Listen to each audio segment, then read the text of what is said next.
نفلی اعتکاف ایک نظر معین کا اعتکاف جو کہ واجب ہوتا ہے،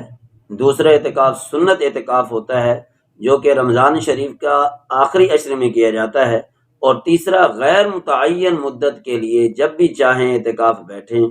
تو یہ اعتکاف نفلی اعتکاف ہوتا ہے۔ اس کے لیے کسی قسم کا کوئی وقت متعین نہیں ہوتا، اس کے لیے روزہ بھی شرط نہیں ہوتا، اور جب تک آپ مسجد میں اعتکاف بیٹھیں گے یا مسجد میں رہیں گے تو وہ اعتکاف شمار ہوگا، مسجد سے نکلیں گے اعتکاف ختم ہو جائے گا، اعتکاف ٹوٹے گا نہیں، کیونکہ اس کی کوئی مدت متعین نہیں ہوتی۔ ہاں اگر کسی نے مدت متعین کر لی تھی، یعنی تھا بھی نفلی اور اعتکاف کی مدت بھی متعین تھی، تو پھر کوشش کرنی چاہیے اس مدت کو پورا کرنا چاہیے۔ اور جیسے مسجد سے نکلیں گے تو اعتکاف ختم ہو جائے گا، بشرطے کہ بغیر کسی شرعی ضرورت کے، بغیر کسی طبی ضرورت کے اگر نکلیں گے مسجد سے تو اعتکاف ختم ہو جائے گا، جیسے واپسی آئیں گے مسجد میں تو نفلی اعتکاف پھر شروع ہو جائے گا۔ اس کی نیت بھی ایسے ہی ہوتی ہے کہ جب تک میں مسجد میں رہوں اس وقت تک میرا اعتکاف ہے۔ اس میں روزہ بھی شرط نہیں ہوتا، یہ ایک یوں سمجھے ایک اضافی طور پر، الاؤنس کے طور پر، یہ انسان کے لیے نیکیوں کا ایک سیزن ہوتا ہے کہ مسجد میں آنا تو ویسے ہی ہے، نماز بھی پڑھنی، نماز کا ثواب بھی مل گیا، اور پلس کے اندر یہ اعتکاف کا ثواب بھی مل گیا۔ تو یہ اپنے اوپر لازم کرنا بھی ٹھیک ہے تو اس کو پورا بھی کریں گے، لیکن اگر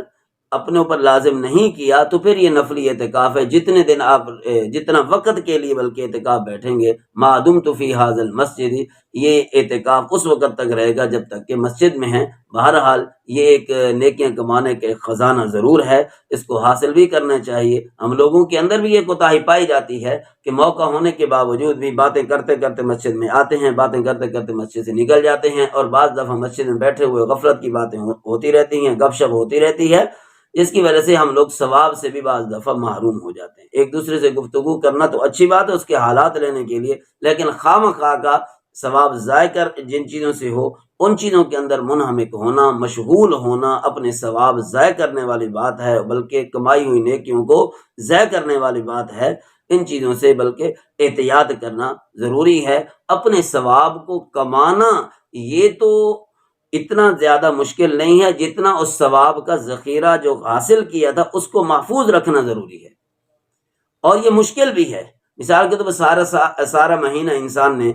تلاوت کی، اعتکاف بیٹھا، اور اسی طریقے سے مصلی پڑھا، نماز پڑھی، تراویح پڑھائی، لیکن عید کے انسان میلے ٹھیلوں کے اندر یا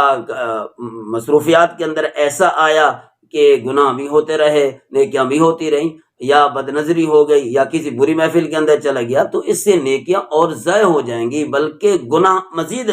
گلے کے اندر لازم ہو جائے گا۔ تو یہ طریقہ درست نہیں ہے۔ یہ ایسا ہے کہ سارا دن انسان مزدوری کرے، مزدوری کرنے کے بعد شام کو جو ہے سگریٹ پی جائے اور پیسے ضائع کر دے، بیوی بچوں کو خرچہ نہ دے یا اپنے اوپر خرچ نہ کرے، تو اس کمائی کا کیا فائدہ ہوا جس سے خود بھی فائدہ نہ اٹھا سکا، نہ بیوی بچے فائدہ اٹھا سکے۔ خواہ کی ذہن پہ ایک مشقت ہے، جسم پہ ایک مشقت ہے، تو اس لیے نیکی کمانا بعض دفعہ آسان ہو جاتا ہے، لیکن نیکی کو برقرار رکھنا، اس کو محفوظ رکھنا مشکل ہو جاتا ہے۔ اللہ پاک سب کا اعتکاف قبول